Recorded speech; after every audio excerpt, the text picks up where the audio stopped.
जी hello दोस्तों, मैं हूं कमर सीमा। और दोस्तों, जिस तरह कि आप देख रहे हैं, मेरे साथ मौजूद हैं प्रोफेसर डॉक्टर मुक्तदिर खान साहब। डॉक्टर साहब, सबसे पहले तो आपके वक्त का बहुत शुक्रिया। थैंक यू वेरी मच कमर साहब। और आपको और आपके सुनने वालों को सबको रमज़ान की मुबारकबादी और मेरे तरफ से सलाम, नमस्ते, सत श्री अकाल, Vanakkam, hello. Thank you doctor साहब। एक तो आज जिस टॉपिक पे डिस्कशन करना चाहता हूं वो है कि आपने एक आर्टिकल लिखा, इंडियाज वर्ल्ड, एक मैगजीन जो नया अभी हाल ही में इंडिया में आया है। जरा उसके बारे में भी थोड़ा सा बता दें। और दूसरा, ये जो आर्टिकल था ये था कि it's not a multipolar world, Trump's foreign policy and the global order. तो इसके ऊपर डिस्कशन करनी है कि आप ये कह रहे हैं कि ये मल्टीपोलर वर्ल्ड नहीं है, it's still the United states which is calling the shots. लेकिन आपके दोस्त जो फरीद जकरिया बात करते थे कि द रेस्ट इज राइजिंग, तो उसमें non state actors, there are other great powers, maybe they cannot dictate or they can't do things or they don't want to, but वो भी एक थीसिस है। So how do you see, पहले तो magazine के बारे में बताएं and then briefly on this and then we can take the conversation further. तो ये जो इंडियाज वर्ल्ड 5-6 महीने हुए हैं उसको लॉन्च कर कर, and it was launch by India's external affairs minister doctor Jaishankar. बाकायदा अगर आप लोग गूगल करें तो you can see the photographs of the launch, and he gave an important point. तो देखिए, this is a sign of India becoming a major foreign policy player. देखिए, अगर आप सीरियस स्कॉलर हैं फॉरेन अफेयर्स के, let's say कि आप Indonesia में हैं, यू आर वेरी सीरियस और यू वांट टू राइट, जैसा मैंने मल्टीपोलर वर्ल्ड दुनिया के बारे में आप लिखना चाहते, तो आप कहाँ भेजेंगे आपके आर्टिकल्स? अमेरिकन जर्नल्स के पास। जो टॉप के 4 जर्नल्स हैं इस तरह की, मतलब आई am not talking of academic journals, जो पॉलिसी जर्नल्स जो मीडिया वाले भी, पॉलिटिशियंस भी पढ़ते हैं, वो foreign affairs, foreign policy, diplomat और नेशनल इंटरेस्ट है। ये 4 हैं और सारे डीसी से पब्लिश होते हैं। So I can't think of a single European magazine जो, मतलब मेरी मुझे कोई ऑप्शन ही नहीं है। यूरोप में भी अगर मैं पब्लिश करने जाता हूँ तो मॉडर्न डिप्लोमेसी को भेजता हूँ, लेकिन मॉडर्न डिप्लोमेसी का उतना सर्कुलेशन नहीं है जितना ये दूसरी चीज़ों का है। जर्नल ऑफ इंटरनेशनल अफेयर्स है, लेकिन that is more of an academic affairs. It's not like जैसा फॉरेन अफेयर्स का या फॉरेन पॉलिसी का इक्विवेलेंट कोई नहीं है यूरोप में, और एशिया में भी आपको नहीं मिलेगा। आप सोच के देखें, China is suppose to be the other alternative. China में भी ऐसा कोई सीरियस फॉरेन पॉलिसी डिस्कशंस। देखिए, जब हम फॉरेन पॉलिसी का डिस्कशंस करते हैं, 2 चीज़ों के बारे में गुफ्तगू होती है। एक, the nature of world politics, global order क्या चीज़ है, कैसा बदल रहा है, और दूसरी चीज़ ये है कि आप किसी एक मुल्क या कई मुल्कों की फॉरेन पॉलिसी को डिस्कस, तो वो सारी की सारी चीज़ें अमेरिका में ही। तो now India launching India's world, ये जो किताब मैगजीन भी है, उसका प्रिंट वर्जन भी आता है। The importance of that is कि इट शोज कि India is becoming an alternative venue for discussing world politics. जैसा राइसीनिया डायलॉग है, वैसा ये भी बन गया है कि it is a different way. तो अगर आप, और ये जो अमेरिकन मैगजीन्स वगैरह हैं, इसमें एक सटल प्रो अमेरिका बायस होता है, because it is the American empire, और अमेरिकन एम्पायर की, मतलब आप चाहे ना ना चाहे, it advances US imperial interest कह सकते हैं, नेशनल इंटरेस्ट भी नहीं, यूएस इंपीरियल इंटरेस्ट को एडवांस करते हैं। So now you have a journal जो is trying to do that. तो इसलिए मुझे काफ़ी एक्साइटमेंट हुआ जब मैं वो देखा, और मैंने एक कॉन्वर्सेशन भी उसके ऊपर किया, कॉलिंग के India's world gives depth to India strategic culture. तो मतलब यहाँ पे ऐसे, जैसा कि फॉर एग्जांपल इंडियन एक्सप्रेस के भी ऑपेड पेजेस में भी काफ़ी अच्छे आर्टिकल्स छपते हैं, लेकिन अगर आप फॉरेन पॉलिसी स्टडी करना चाहते हैं तो you are not going to go to Indian Express, क्योंकि उस दिन पता नहीं क्या है, कोई तमिल मूवी का रिव्यू होगा या there some discussion of domestic politics वैसा। तो ऐसा फॉरेन पॉलिसी के लिए, if you want to know what the Indian elite is thinking, now you have a zip code आपको मिल गया है कि यहाँ चले जाए, आपको मिल जाएगा। जैसा कि फॉर एग्जांपल पाकिस्तान में मैं जब सोचता हूँ, डॉन के ऑपेड एडिटोरियल पेजेस के अलावा और कहीं कोई इंटरेस्टिंग आर्टिकल्स नहीं मिलते, और डॉन भी बड़ा, मतलब चाय में पानी मिला के पिए वैसी बात हो जाती है। It's very diluted, you know, content hard को नहीं मिलता। So that was an excitement. तो जब मैंने ये आर्टिकल लिखा, even though it is not something that talks about India's point of view, in fact इसमें मैं क्रिटिसाइज कर रहा हूँ, डिसएग्रीइंग विद डॉक्टर जयशंकर, जो पिछले कई सालों से ये कह रहे हैं कि this is a multipolar world, but it is an interesting argument ना। आप यकीन अग्री करें या ना कहें, लेकिन बहस का एक मौका क्रिएट किया। So that is India's world. दूसरी चीज ये है, जो आर्टिकल मैंने इसलिए लिखा कि जब भी मैं सुनता हूँ ये लफ्ज कि this is A multipolar world, doctor Jaishankar ने इसे बार बार कहा पिछले 2-3 साल में, मैक्रॉन भी कहते हैं। मैक्रॉन बेसिकली डॉक्टर जयशंकर से चुराते रहते हैं चीज़ें स्ट्रेटेजिक ऑटोनॉमी, अब उनको भी लफ्ज पसंद आ गया, he keeps using that. China भी कभी कभी कहता है कि this is A multipolar world. Japan उतना नहीं कहता, इवन दो जापान इस, मतलब जब लोग मल्टीपोलर वर्ल्ड की बात करते हैं ना, तो वो कहते हैं कि दुनिया में कई पोल्स हैं, यूएस है, चाइना है, यूरोप है, इंडिया है, जापान है, रशिया भी गिनते हैं। These are the polls that are out there. But Japanese से मैं उतना मल्टीपोलैरिटी के बारे में नहीं देखा, लेकिन वो ज़्यादा बोलते भी नहीं है, उनके leaders on major global issues. Europeans अब शुरू कर दिए हैं, क्योंकि पहले तो वो यूएस अम्ब्रेला में थे, उतना नहीं बोलते थे अबाउट मल्टीपोलैरिटी एक्सेप्ट फ्रांस। तो आई यूज टू इंटरप्रेट, जब भी कोई कहता कि ये मल्टीपोलर वर्ल्ड है, मैं उसको इंटरप्रेट करता था कि ये ख्वाब देख रहे हैं कि अमेरिका का पावर कम हो जाए। They are dreaming for a world without US hegemony. तो जो भी ये कहता था कि मल्टीपोलर वर्ल्ड है, एक्चुअली उनके ये ख्वाब थे कि अमेरिका का पावर कम हो जाए। So that is the question of it. देखिए, अमेरिका का डिफेंस बजट अभी भी दुनिया के, अगर आप लिस्ट बनाए टॉप 11 मुल्कों के, तो अमेरिका का defence budget is more than the next 10 combine. देखिए, सबको मिला लें आप, China, India, Saudi Arabia, Russia वगैरह सबको मिला लें, सबको ऐड करने, US defence budget is equal to 33% of France GDP. समझ रहे हैं आप? US defence budget is equal to Turkey and Saudi Arabia GDP. उनकी जितनी इकोनॉमी है उतना हमारा डिफेंस बजट है। इट इज $1 ट्रिलियन के करीब है।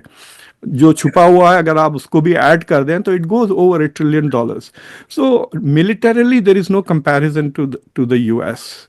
सिर्फ ऐसे ही, मतलब तालिबान के अलावा और कोई नहीं हरा सकता अमेरिका को ना रशिया हरा सकता है, ना चाइना, ना जापान, बस सिर्फ तालिबान हरा सकते हैं। But when you look at the economy also, देखिए economy is about $105 to $107 trillion है ग्लोबल इकोनॉमी, जिसमें $30 ट्रिलियन यूएस के है। तो US is like 26-27% of the global economy. Population 3-4% है दुनिया का। सो एक, और जो नेक्स्ट कंट्री है, द थर्ड कंट्री अगर आप देख लें, जर्मनी, हम जर्मनी से 7.5 गुना बड़े हैं कमल साहब। वी आर 7 टाइम्स, एक नहीं दो नहीं, हम 7 गुना बड़े हैं जर्मनी से, which is the world third biggest economy. और हम जर्मनी जो $50 बिलियन खर्च करता है, हम उससे 20 गुना ज्यादा डिफेंस पे खर्च करते हैं। तो there is no comparison of. ये और बात है कि जो बाइडेन जैसे लोग प्रेसिडेंट जब बन गए, ओबामा, तो ये लोग उतना प्रेशर नहीं डालते जितना रिपब्लिकन प्रेसिडेंट्स अग्रेसिवली। जैसा डोनाल्ड ट्रंप ने आपकी मुल्क को कहा यू आर विथ अस और अगेंस्ट, आपने 100% यू टर्न लिया मुशर्रफ ने, याद है आपको? कितना, मतलब फुल ब्रेक मार के फौरन पलट गई पूरी फॉरेन पॉलिसी पाकिस्तान की। एक statement from George W Bush that tells you कि the US has always been a very powerful country. लेकिन अमेरिका ने जो, देखिए अमेरिका इज एन एम्पायर जो छुप छुप के बुरखे में है, और जो बुरखा अमेरिका पहना हुआ है वो मल्टीलैटरलिज्म का बुरखा है। तो अमेरिका वांट्स टू प्रिटेंड कि द वर्ल्ड इज मल्टीलैटरल, लेकिन है उस मल्टीलैटरल इंस्टीट्यूशंस में भी अमेरिका की हेजेमनी है, through security council, veto power के थ्रू। सिक्योरिटी काउंसिल के थ्रू जितने काम अमेरिका कराता है दूसरे मुल्क कोई नहीं करा सकते, even the others, China, Russia वगैरह, they can only block, they can not get it to do things जैसे अमेरिका करवाता है। वर्ल्ड बैंक और IMF तो एक एक लेफ्ट राइट पॉकेट्स में है यूएस के। सो मल्टीलैटरलिज्म के बुरखे में America has been hiding its empire all these years. तो अब क्या हो गया है, डोनाल्ड ट्रंप ने बुरखा निकाल दिया है बेसिकली। बेसिकली बुल्खा फेंक दिया है, बोल रहा कि मैं हूं, देखो। मतलब मुझे सबसे अजीब चीज जो लगी है कि जो दरबार खोल के बैठ गया आदमी, जैसा व्हाइट हाउस में आए, जैसा शहनशाह बादशाह ने दरबार खोल दिया। अब आपको पता है कि जब जब नया खलीफा आता है तो सब बया बया लेने आते हैं। हाँ। गॉडफादर, आप मेरे ख्याल से गॉडफादर 3 में एंड में देखा होगा आप, एंडी गार्सिया कुर्सी पे बैठ जाता है, लोग आके उसके हाथ चुमा लेना शुरू कर देते हैं ना, प्लेज ऑफ एलिजियंस। उस तरह से लाइन लगी थी, बीबी नेतन्याहू आए, फिर जापान के प्राइम मिनिस्टर आए, फिर नंबर 2 किंग अब्दुल्ला आए। बेचारा किंग अब्दुल्ला, वो बादशाह है, वो ऐसा बैठा हुआ था। मुझे मतलब उसकी बॉडी लैंग्वेज आप देखें किंग अब्दुल्ला की, सर सर मेरे बच्चे भूखे, मुझे जॉब दे दें, वो उस तरह की बॉडी पोस्चर थी ही थ्रू आउट। उसके बाद नरेंद्र मोदी के नंबर 4, फिर उसके बाद स्टारमर आया, फिर मैक्रॉन आया। इट्स लाइक चल रहा है दरबार। जेलेंस्की भी आया, वो तो मतलब उसको तो उसको भगा भी दिया बेइज्जत करके। So I am looking at it and saying how can this be a multipolar world, जब जो मल्टीपोलर यानी देयर आर इक्वल पावर्स, समझ रहे ना। सो फॉर एग्जाम्पल, अगर आप क्रिकेट का मिसाल ले लें, तो क्रिकेट में अब आप क्लियरली कह सकते हैं इट्स ए बाइपोलर वर्ल्ड। देखिए 4 कप्स है क्रिकेट में, 2 इंडिया के पास है, 2 ऑस्ट्रेलिया के पास है। तो आप कह नहीं सकते कि India is a unipolar player, नहीं है अभी क्रिकेट में, फाइनेंशियली है, hmm. But when it comes to performance it's a bipolar world. या तो ऑस्ट्रेलिया जीत रही है या इंडिया जीत रही है कप्स, बाकी हम्म। मल्टीपोलैरिटी खत्म हो गई। लेकिन अगर आप थोड़े साल पहले चले गए, जब पाकिस्तान की टीम स्ट्रांग थी, वेस्ट इंडीज की टीम स्ट्रांग थी, तो आप कहते हैं यार 5 जबरदस्त टीमें हैं, इंडिया भी है, इंग्लैंड भी है, ऑस्ट्रेलिया भी है, वेस्ट इंडीज भी है। That is a multipolar system when any one of those can win. जैसा 92 में पाकिस्तान जीत गई, उससे पहले इंडिया जीत गई 83 में, because it's a multipolar cricket world. तो वैसा हम्म। कुछ नजर नहीं आता। We don't see. ये और बात है कि छोटे पावर्स आके दरबार में अगर पेशी दे रहे, but we are looking at multipolar जो क्लेम कर रहे हैं, सिवाय चाइना और रशिया के बाकी सब तो दरबार में आ गए ना। हम्म। सो मेरा आर्ग्यूमेंट ये था कि जो लोग समझ रहे हैं कि we are in a multipolar world, जो countries, and if they are hmm. Making their foreign policy on the premise के हम मल्टीपोलर वर्ल्ड में हैं, वो गलतियां करेंगे।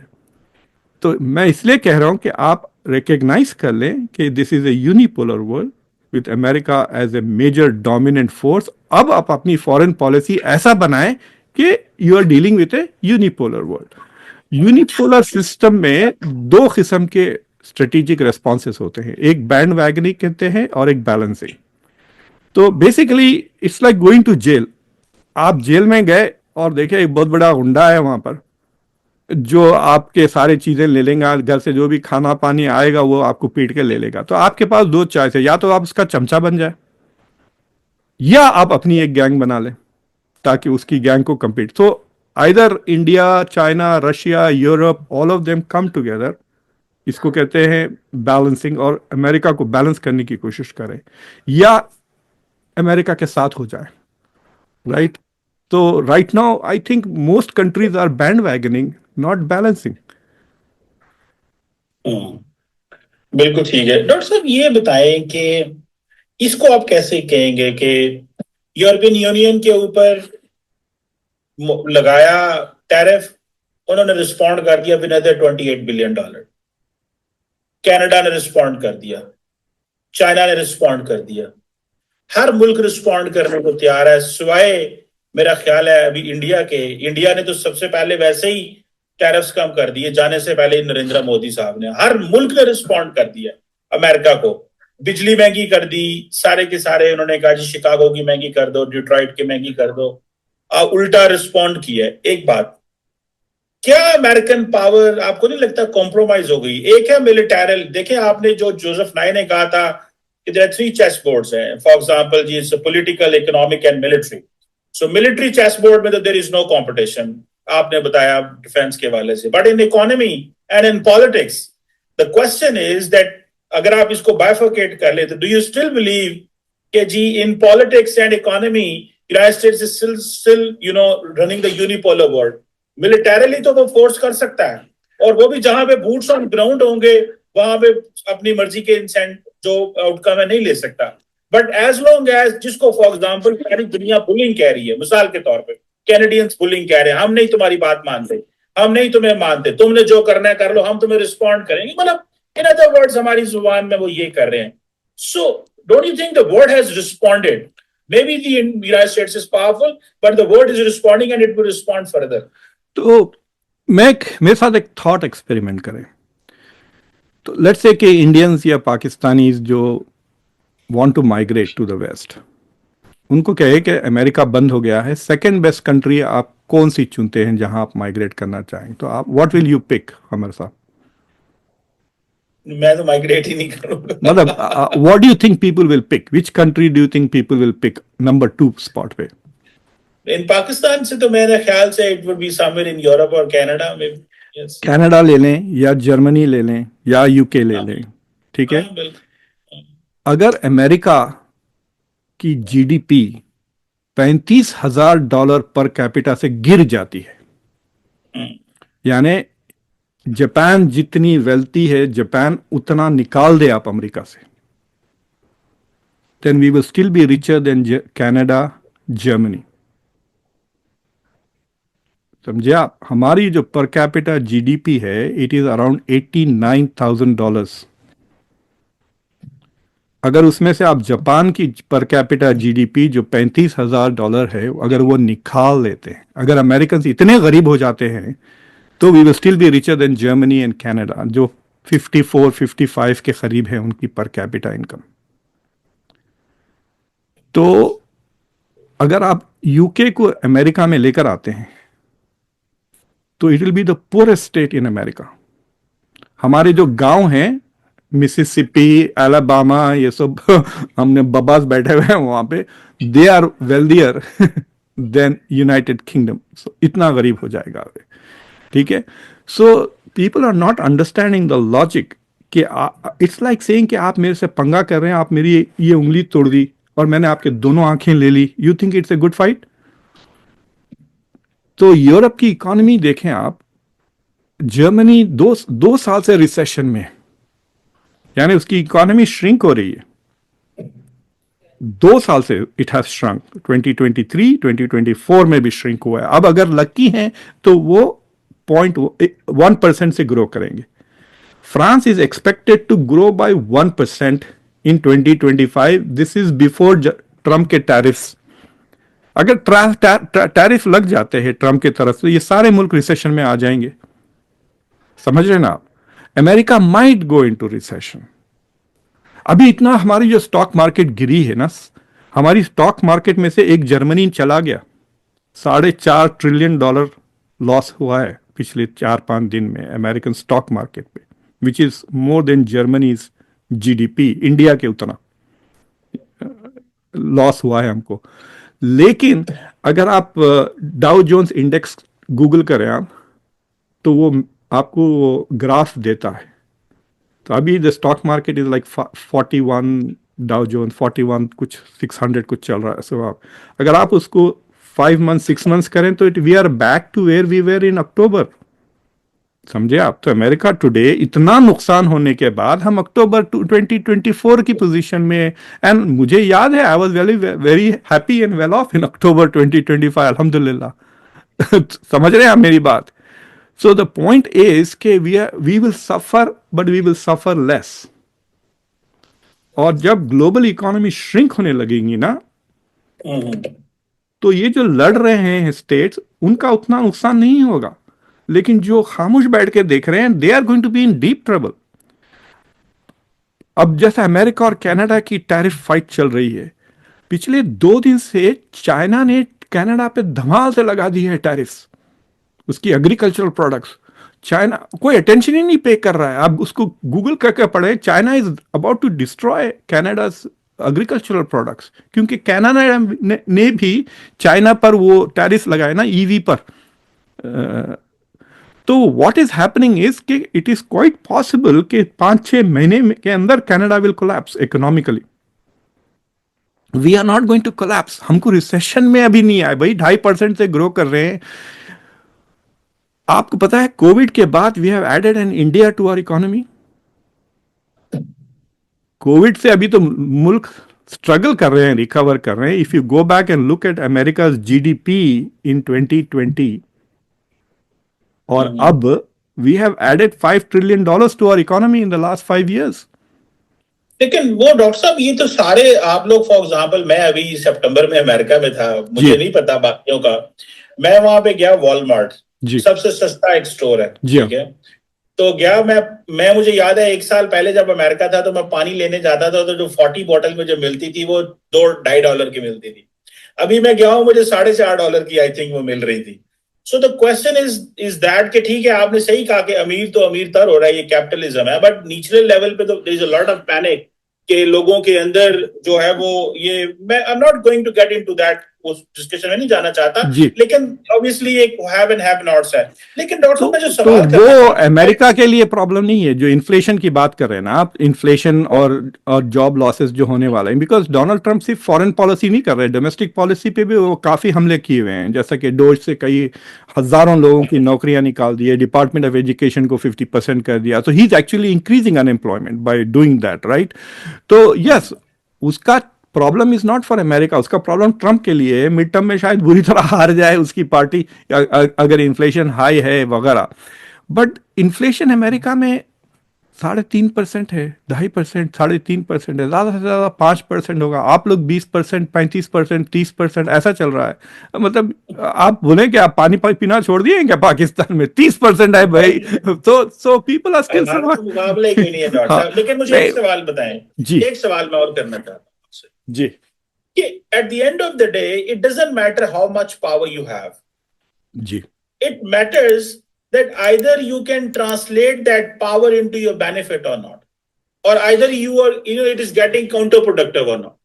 अब फॉर एग्जाम्पल, जब यूरोप ये बैठ के फैसला करे कि हम $800 अरब का एक जनाब बैंक बनाते हैं, हम फाइनेंस करेंगे वॉर को, तो इट मींस उन्होंने कहा यार जाओ यार, नहीं हम तुम्हारे पैसे लेते. कितने पैसे तुमने हमें दिए? $200 अरब दिए, ठीक है, 4 सालों में हम भी यूक्रेन को फंड कर लेंगे.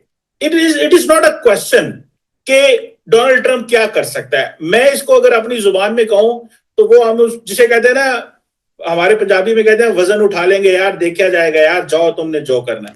सो द पॉइंट इज, और अब जो जो केयर स्टार्मर जिस तरह या रशिया जिस तरह कर रहा है, आपको नहीं लगता कि ये, जब बाइडेन 2024 में जीता था, 2000 में जीता था, तो उसने कहा था diplomacy is back. I think ये उसके वर्ड थे, ये डिप्लोमेसी इज बैक या अमेरिका इज बैक, समथिंग उसने कहा था. अभी फिर अमेरिका जो है यूरोप की नजरों में चला गया. आपको नहीं पता, एक क्रेडिबल अमेरिका पावर नहीं रही, और अमेरिका वो तमाम अपनी पावर से वो नतायज नहीं निकाल सकेगा.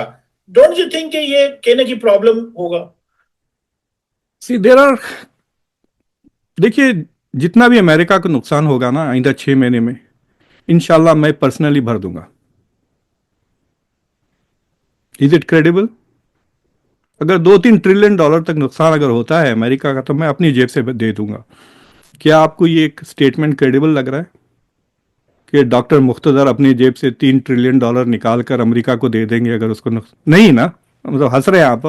आप दिल में सोच रहे हैं ये तो $3,000 भी नहीं दे सकते, ये 3 ट्रिलियन क्या देंगे.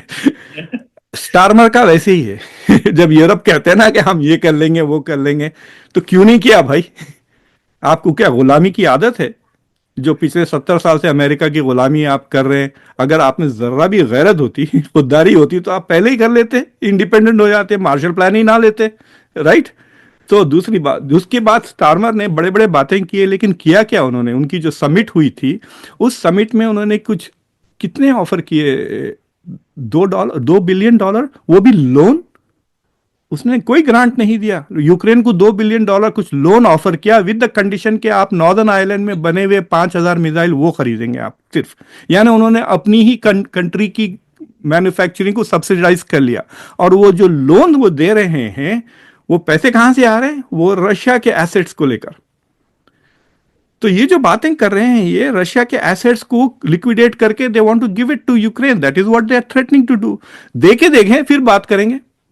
बोलने में क्या है, राइट? बोलने में तो कनाडा भी बहुत उचक रहा है कि हम ये कर देंगे वो कर देंगे.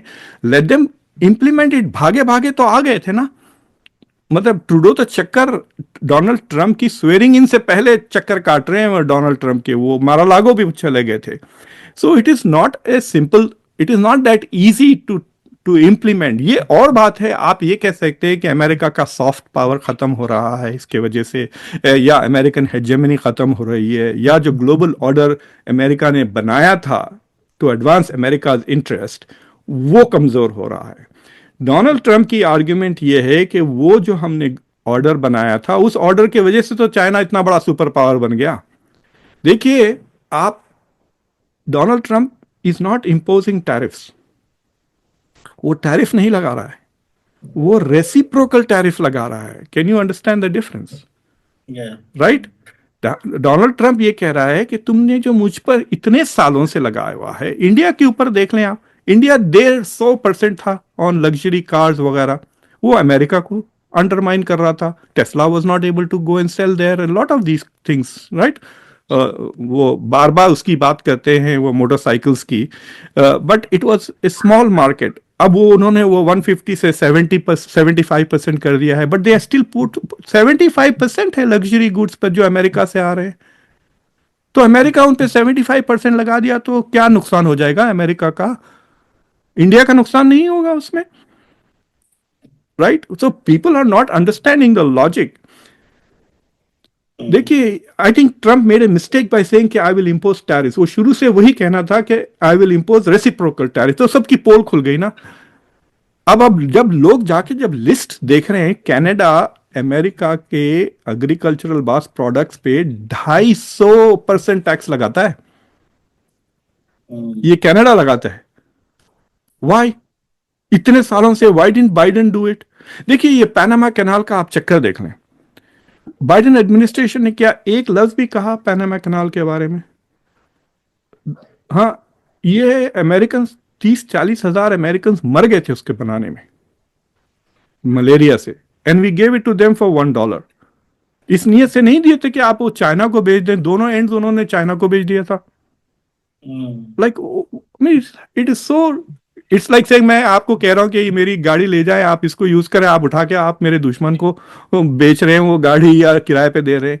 सो some of these things are eye opening, right, for many American, and they are saying कि हमने सिर्फ इसलिए कि आप हमारी इज्जत करें, हमने बहुत नुकसान उठा लिया. That is, and the biggest thing is, अब सवाल ये है कि विल ही सक्सीड? जो असल गोल है डोनाल्ड ट्रंप का, is to bring back manufacturing to America, यानी वो ग्लोबलाइजेशन को रिवर्स करना चाह रहे हैं. अगर अमेरिका में वापस आ जाती है मैन्युफैक्चरिंग, थियोरेटिकली स्पीकिंग, तो चाइना का खतरा खत्म हो जाता है ना, फॉर द यूएस. तो can that happen? I am not sure कि दैट विल हैपन. हमारी तनख्वाहें इतनी ज़्यादा है, इंजीनियर्स की ले लें, वर्कर्स की ले लें, फिर ह्यूमन राइट्स प्रोटेक्शंस हैं, सिविल राइट्स प्रोटेक्शंस है, एनवायरमेंटल प्रोटेक्शंस है. तो कॉस्ट ऑफ मैन्युफैक्चरिंग बहुत ज़्यादा हो जाएगी. अगर अब ये जो आपके सामने मैं बैठा हुआ हूँ, this is a brand new iMac laptop, ये मैंने 1700 में लिया है, this is top of the line. अगर ये अमेरिका में बनता तो ये 7500 के ऊपर होता, सेम लैपटॉप, और I could not afford it, I can tell you that. 7500 में तो लोग गाड़ी खरीद लेते हैं, मैं लैपटॉप कैसा खरीदता, right. So instead of changing a laptop every 3 years, I might change a laptop every 10 years. यानी I will be working with old technology, less capability, productivity कम हो जाएगी वगैरह. सो द क्वेश्चन, मतलब ये अमेरिकन इकोनॉमिस्ट्स और American policy makers के लिए ये बहस है कि is it in the interest of the US economy to bring back manufacturing. वो बहस अभी तक मैंने नहीं देखा, और ये बहस भी सीरियसली नहीं हुई कि इज इट पॉसिबल. अगर आ भी जाता है तो क्या अमेरिका में हमारे बच्चे आजकल इतने नवाबजादे हैं, दिमाग खराब है सबका, वो जाके फैक्ट्री में काम करेंगे? सबको सीईओ बनना है without anything. They want to be, Wall Street पे काम करना है, उनको बोनस कितना मिल रहा है क्रिसमस का, they are worried about those things, right. So तो that is where I think Trump is going to fail. कि जिन उनकी जो कंस्टिट्यूएंसी है वो 50-60 साल से ऊपर है. It is the constituency of the last generation of America. और उनके लिए इतनी बड़ी ग्लोबल शिफ्ट लेकर आना, I am not sure, he is not looking at the future of the Americans. I think we should have a policy जो America की coming up generation को देखते हुए करे। वो पैसे और और जो टैरिफ के जो अजम्पशन है, टैरिफ को वो टैक्स समझते हैं। I am not very sure कि it is works like that. वो समझ रहे हैं कि हम अगर 25% टैरिफ लगा देते हैं, उनके पास से $1 ट्रिलियन का माल आ रहा है, हमको $250 बिलियन मिल जाएंगे। नहीं, ऐसा कुछ नहीं होने वाला है। अगर आप 25% कीमत बढ़ाए तो शायद वो एक्सपोर्ट्स आए ही ना चाइना से, राइट। वो $1 ट्रिलियन जाके वो इम्पोर्ट्स विल रिड्यूस। जैसा मैं आपको कह रहा हूँ कि हर 3 साल में कंप्यूटर लेने के बजाय हर 5 साल, हर 6 साल, हर 7 साल में खरीदना शुरू कर दूंगा। That means the economy will begin to shrink. But will that change the balance of power? No, I think कि अगर सब डूबने लगे तो अगर दूसरे मुल्क हमसे ज्यादा तेजी से डूबे तो हमारी फिर यूनिपोलैरिटी तो मेंटेन ही रहेगी ना, right. That is a different argument. We will still be unipolar. We might be, instead of per capita income at 85, we will be per capita at 65 or 75। 10,000। देखिए, जब इंडिया में जब भारत की बात करते हैं ना, विकसित भारत, डेवलप्ड भारत, इंडिया की per capita income $2,800 right now. It is lower middle income मुल्क है, ब्राजील से भी कम है, ब्राजील की 4,000 के करीब है। तो 2047 में India wants to become around $20,000 per capita income, जिसपे वो डेवलप्ड इकोनॉमी समझ रहे हैं। ठीक है, 20 साल। तो एक 22 साल की ट्रेजेक्ट्री है जिसमें वो are planning to go to 20,000। Imagine आज से 22 साल के बाद अमेरिका की क्या रहेगी GDP per capita. But if the world systems जिस तरह डोनाल्ड ट्रंप तबाह कर रहे हैं ग्लोबल इकोनॉमी को, तो India will not make it to विकसित Bharat and the US will shrink. Japan भी डूब जाएगा भाई, चाइना भी उतर जाएंगे, सो $15,000-20,000 पे आ जाएंगे ग्लोबल इकोनॉमी। गीता गोपीनाथन ने एक स्पीच दी थी स्टैनफोर्ड यूनिवर्सिटी में। She is the number 2 person in IMF। तो उसने कहा था, this is before Trump's election, तो उसने कहा था कि ये जो जो यूरोपियंस ने जो पॉलिसी शुरू की थी कि क्या लफ्ज यूज करते हैं वो, China+1 वाली पॉलिसी और डीलिंकिंग नहीं, डी रिस्किंग वाली पॉलिसीज। तो उसमें क्या हो रहा था, economic logic was not the reason why आप सप्लाई चेन को एडजस्ट कर रहे थे। आप सिक्योरिटी के बेसिस पे, फ्रेंड्स एंड एनिमीज की बेसिस पे आप रीस्ट्रक्चर कर रहे हैं। सो शी सेड उससे डर ये है कि दुनिया will become fragmented, global economy में 2 टुकड़े हो जाएंगे। एक चाइना से फ्रेंडली जो बेल्ट एंड रोड इनिशिएटिव में है, और वो मुल्क जो चाइना के खिलाफ हैं, like Europeans and US and North America. अब चाइना के पीछे भागेंगे, देखना आप, यूरोपियंस और कनाडा भी। In fact the biggest beneficiary of Donald Trump's economic policies could be China. तो but Gita Gopinathan was saying कि अगर इकोनॉमी फ्रेगमेंटेशन होगी तो हर प्रेडिक्शन वाज कि 7% से मिनिमम ग्लोबल जीडीपी कम हो जाएगा, यानी $7 ट्रिलियन का लॉस हो जाएगा दुनिया की इकोनॉमी को with in, like right away. तो वो 7 ट्रिलियन जाएंगे किस मुल्कों से, ये पूछे आप। वो डेवलपिंग नेशंस के ऊपर गिरेंगी ये सारे की सारी चीजें, यू नो। तो अब ये जब ऑटोमेटिकली जो रेसिप्रोकल टैरिफ जो April 2 को लगने वाले हैं, जो सारे दूसरे मुल्क हैं, आप गरीब मुल्क पाकिस्तान को ले लें, क्या आप भी टैरिफ लगाते हैं अमेरिकन प्रोडक्ट्स पे? जाके देखें, I have not seen anybody, कोई बात ही नहीं करता आपके पास। यार ये मतलब मुझे आके ना पाकिस्तान के स्ट्रेटेजिक कम्युनिटी को थपड़े मारना दी जाता है, काम की बात करते ही नहीं कोई। अभी तक मुझे कोई आर्टिकल नजर नहीं आया है टू फाइंड आउट कि पाकिस्तान अमेरिका पे टैरिफ लगाता है या नहीं किसी प्रोडक्ट्स पर। अगर वो लगाता है तो ऑटोमेटिकली आपके ऊपर भी लग जाएंगे। और एक प्रॉब्लम ये है विथ रेसिप्रोकल टैरिफ्स, वो प्रॉब्लम ये है कमर साहब कि फॉर एग्जांपल इंडिया जो है सो कार्स एक्सपोर्ट करता है अमेरिका को, कुछ $20-25 मिलियन के, बस उतनी ही। तो ट्रंप क्या उस पे थोड़ी लगाएंगे वो tariff? He is not going to go product by product. He might just say कि एवरेज टैरिफ क्या लगाता है इंडिया पे, हम वो एवरेज उन पे लगा देंगे हर प्रोडक्ट पे। तो आप जो चीजें एक्सपोर्ट कर रहे हैं उस पे टैरिफ लग जाएंगे रेसिप्रोकल ऑटोमेटिकली, जो आप लगाए हुए हैं।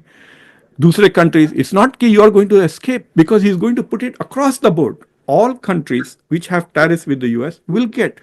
तो उस डिस्कशंस में आई फील के the whole global economy is going to suffer, not just Trump. मतलब ये डीग्लोबलाइजेशन कर रहा है बंदा. बिल्कुल सही है. डॉक्टर साहब, बड़ा जबरदस्त आर्टिकल आपने लिखा है. वो just had touched few points, और मैं चाहूंगा कि जो हमारे व्यूअर्स हैं वो जाएं इंडियाज वर्ल्ड पे और डॉक्टर साहब का आर्टिकल पढ़ें, जहां से मैंने पढ़ा और मैंने कहा डॉक्टर साहब से जरा कन्वर्सेशन की जाए. Thank you very much for your time. It's always lovely. इस वीडियो डिस्क्रिप्शन में आप उसकी लिंक लगा दें आर्टिकल की, ताकि मैं डेफिनेटली इसकी लिंक लगा देता हूँ. तो thank you very much. Thank you very much. Take care. Bye.